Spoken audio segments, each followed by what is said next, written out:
funny. নমস্কার, রোববারের Ghosh and কোম্পানিতে আপনাদের স্বাগত। সরি বেলতলাতে আজকের এপিসোডটার নাম বেলতলা হওয়া উচিত ছিল, কারণ আমার গেস্টকে দেখলে বুঝতে পারবেন, শান্তনু মৈত্র। শান্তনু একটা জুলপি অবধি রাখে, আমি জুলপিটা উড়িয়ে দিয়েছি। তোমার তো এখন দুটো কারণে তোমার কলকাতার সঙ্গে একটা বেশ যোগাযোগ হয়েছে। একটা হচ্ছে যে তুমি একটা বাংলা চ্যানেলে তুমি একটা রেগুলার একটা মিউজিক্যাল ট্যালেন্ট হান্টে থাকছো, আর একটা বাংলা ছবিতে তুমি মিউজিক করলে, অন্তহীন। কেমন লাগলো? দারুণ। আমার এই বাংলা প্রথম একটা বাংলা ছবিতে মিউজিক করার এক্সপিরিয়েন্সটা বলো। আমার কোনো কাজই প্রথম একটা বিশ্ব একটু জল দিস, ভয় হয় যে করতে পারবো কিনা। এই জন্যে বাংলা সিনেমা দেখেছি, দুর্গাপুজোতে বাংলা গান শুনেছি। তো আমার জন্য লখনৌতে এটা এটা এটা দিল্লিতে চিত্রনগর মিলে বড় হয়েছে। Born in Lucknow. হ্যাঁ, বাবা বেনারসের। হ্যাঁ, আমি যখন 2-3 বছর বয়স তখন বাবা চাকরি নিয়ে দিল্লি চলে আসেন। দেন তারপরে বাকিটা দিল্লিতে। But more importantly Chittaranjan park. তো সেটা একটা has been a Assam experience for me. না হলে তোমার এইটুকু বাঙালিয়ানা হতো না। হতো না। আর একটা কসমোপলিটন ব্যাপার আছে, কিন্তু সবাই বাঙালি ওখানে। ওই আড্ডা ব্যাপারটা যেটা আমরা করছি এখন, এটা খুব ইউজ টু ইট। আর এটাকে মিস করি বোম্বেতে আমি। তো ওখানে সিনেমা দেখা আমার জন্য Bangla cinema actually is much more at a higher pedestal than Hindi cinema. আচ্ছা, হ্যাঁ, কারণ আমি হিন্দি সিনেমা দেখতামই না। Cinema was not a very encouraging মিডিয়ামে আমার বাড়িতে।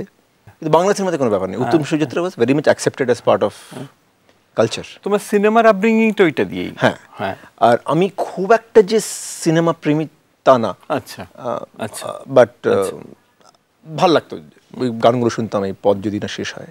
আচ্ছা, তো সেই জন্যে কোথাও একটা ফিয়ার ফ্যাক্টর যে it's such an eclectic art form, and specially with the language, যে আমি করতে পারবো কিনা করতে পারবো কিনা। অনেক সময় ইচ্ছে হয়েছে, কিন্তু I have not gone ahead with it. And fortunately Aniruddha contacted me. আমার গল্পটা ভালো লাগলো, আমি করলাম। আমার একটা জিনিস খুব ভালো লাগলো যেটা এই প্রজেক্টে, যেটা একটা বিশাল পার্থক্য যে আমি হিন্দিতে যখন করি, সেটা হলো যে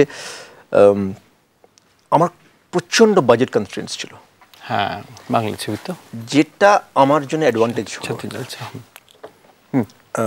অ্যাডভান্টেজ হলো যে কোনো ক্রিয়েটিভ কাজে যদি বাউন্ডারিজ থাকে, আমরা অ্যাডভার্টাইজিং শিখেছি যে যদি জানি এটাতে এত টাকা লাগবে, and then you think of the idea, তাহলে খুব ইন্টারেস্টিং হবে ব্যাপারটা। রাদার দেন তুমি আগে আইডিয়াটা ভাবলে তারপরে এখন টাকা নেই। হ্যাঁ, তো আমার জন্য এই যে কনস্ট্রেন্টটা ছিল, তাতে আমি এত ইনোভেটিভ কিছু জিনিস করতে পারলাম, বা মানে একটা বাজেট বেসড আইডিয়া করলাম, সো দ্যাট না মনে হয় যে বাজেট কম। আচ্ছা, কিরম ডিফারেন্স হয় সত্যি বলো তো, যে একটা হিন্দি ছবির মিউজিক অনেক না অনেক। তোমাকে একটা ছোট এক্সাম্পল দিচ্ছি। লাগেরো মুন্না ভাইয়ের একটা গান উড জেনারেলি কস্ট মি, সব মিলিয়ে একটা গানের অ্যারাউন্ড 4 থেকে 4.5 লাখ টাকা আমাদের পুরো মিউজিকের বাজেট। হ্যাঁ, না কেন এটা, মানে এতটা কেন? ইন্ডিভিজুয়াল কস্ট বেশি। ওকে, তার এই মানে না যে ক্যাপাবিলিটি বেশি। হ্যাঁ, ইন্ডিভিজুয়াল কস্টের মধ্যে যাচ্ছি না। স্টুডিওজ হয়, আরেকটা হয় যে এটা আমাকে একটা জিনিস, এটা কি মানে হীরের দামের মতন, মানে এটাকে মানে প্রাইসটাই এটার দাম?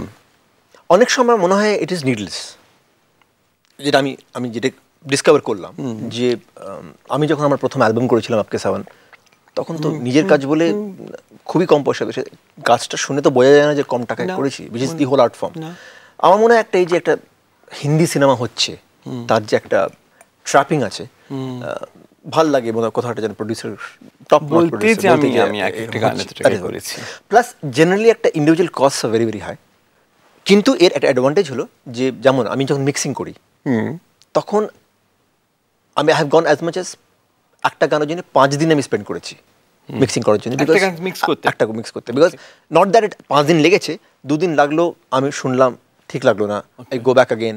এই যে বাজেটের প্রচুর বড় বাজেটের অনেক নেগেটিভস আছে, একটা পজিটিভ আছে যে ভুল করলে শুধরানোর জায়গা আছে।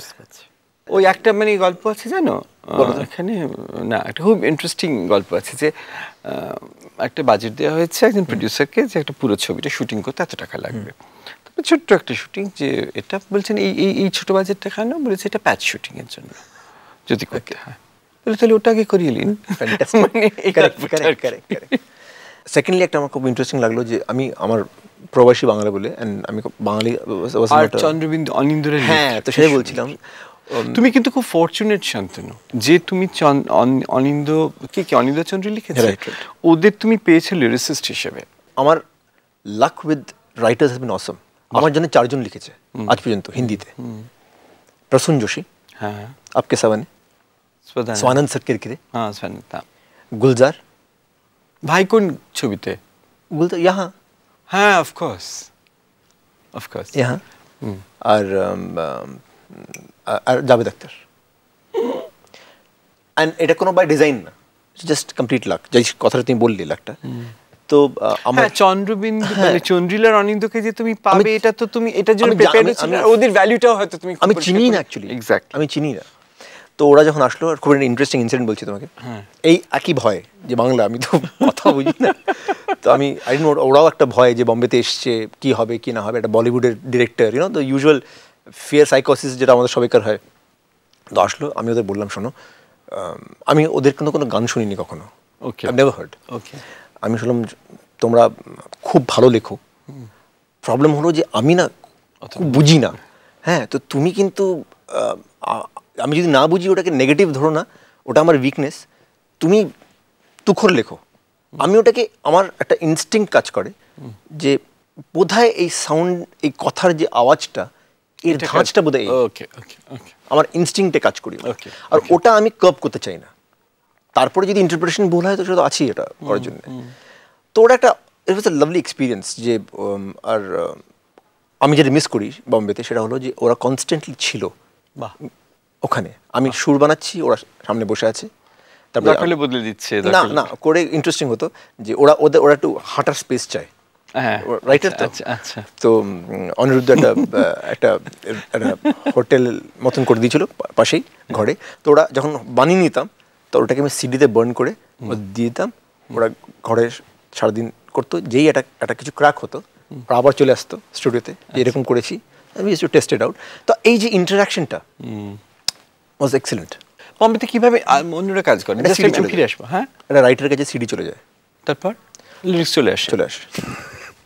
একটা এটিএম কার্ডের মতন, বুঝতে পারছো? Okay, you just punch the tune, ওটা চলে আসে। আর অনেক সময় বিকজ আমার মনে হয়, maybe I am digressing, but মনে হয় যে কেননা গানটা is never seen as part of cinema, গানটারও সেপারেট আইডেন্টিটি। অ্যাবসলিউটলি, এটা তো একেবারে। তো এই জন্যেই এটা পসিবল যে সিনেমা হচ্ছে it doesn't matter, I need a hit song, তো তার একটা আলাদা ইকুয়েশন ওয়ার্কআউট হয়ে গেছে কোথাও। তো আমার জন্য, বিকজ আমার জন্য the song is part of the score is part of the song, এই জন্যে therefore আমার Bangla cinema, and especially Aniruddha was very sweet, very non-interfering. ও মাঝে মাঝে আরো জেনুইনলি তোমার সাথে কাজ করতে চেয়েছিল, আর জেনুইনলি কেউ কাজ করতে চাইলে তার সঙ্গে দেখবে একটা, তো ওটা আমার সবসময় এটা মনে হয় যে তার একটা অন্য ইন্টিগ্রিটি থাকে সেই কাজটার, এবং সেই কাজটার একটা অন্য কোয়ালিটি সবসময় তৈরি হতে পারে। হ্যাঁ, and এই ব্যাপারটা মিউচুয়াল। আমি অনেক বেশি না বলি দেন হ্যাঁ বলি, সেটা কোনো ফর নো পার্টিকুলার রিজনস। আর সেকেন্ডলি আমার জন্য ঋতু সবচেয়ে ইম্পর্টেন্ট হলো যে এই যে ক্রিয়েটিভ ব্যাপারটা, এটা কিন্তু ট্রাস্টের উপরে, মানে বুঝতে পারছো? যেমন ফর এক্সাম্পল তোমাকে বলছি, সুর ব্যাপারটা তো দেখা যায় না, হ্যাঁ, তো আমি একটা সুর দিলাম, তোমার যে ভাল লাগছে কি ভাল লাগছে না, এইটার I have to respect you first to hear that আমার ভাল লাগছে না। আমি যদি তোমাকে রেসপেক্টই না করলাম, তুমি যেই বললে যে আমার ভাল লাগছে না, তুমি রেগে গেলে, হ্যাঁ, বা আমি আমার সুইচ অফ হয়ে গেল, বুঝতে পারছি। কিন্তু আমি যদি তোমাকে রেসপেক্ট করি, তাহলে হ্যাঁ তোমার একটা পয়েন্ট অফ ভিউ আছে। এই রেসপেক্টটা অ্যাপয়েন্টমেন্ট দিয়ে হয় না, হয় না। এই রেসপেক্টটা সাথে সময় দিয়ে, সাথে থাকলে হয়। আর দিস ইজ ওয়াই পঞ্চম অ্যান্ড আরডির কম্বিনেশন ওয়াজ সো লিথল। কেননা রাত্রির 10টার সময় পঞ্চমদার একটা আইডিয়া আসলো, এটা আমিরা রাত্রির 10টার সময় পঞ্চান্নের আইডিয়া আসলো। গুলদার সাহেব বলেছেন যে উনি আসলেন গাড়ি নিয়ে, বলছে গুল্লু তুই চালা গাড়ি। তো গুল্লু গাড়ি চালাচ্ছে আর ও ড্যাশবোর্ডে লিখছে, মানে করছে, আর বলছে তুই লেখ কিছু একটা, আমরা ডামি ওয়ার্ডস দে। এটা রাইটারকে ডামি ওয়ার্ড বলাটা ইটস এ ভেরি, কেন মেরা কুছ সামান লিখে নিয়ে এলাম ভাই, আর পড়ে বলিয়ে কালকে টাইমস অফ ইন্ডিয়া নিয়ে এসে বলবি শুরু করতে। অসাধারণ। তো এটা কিন্তু ইট ইস ভেরি ইন্টারেস্টিং। উনি এসছেন, পঞ্চমদা এসছেন গুলজারের কাছে সকালবেলায় 7:30টার সময়, ঘুম থেকে উঠেছে, বলছো চল এক তেরে ধুন শোনাতা হুঁ। তো ওরা বসলো গাড়ির মধ্যে, গেল অনেক ঘুরে টুরে টুরে, হ্যাঁ নিশ্চয়ই ফিল্ম সিটিতে পৌঁছালো। ফিল্ম সিটিতে পৌঁছে ওকে বললো যে এবার তুই বাড়ি চলে যা। তো বলি কি রে, আমি তোকে যে আনলাম এত দূরে, বলো আমার রেকর্ডিং আছে, তুই চলে যা।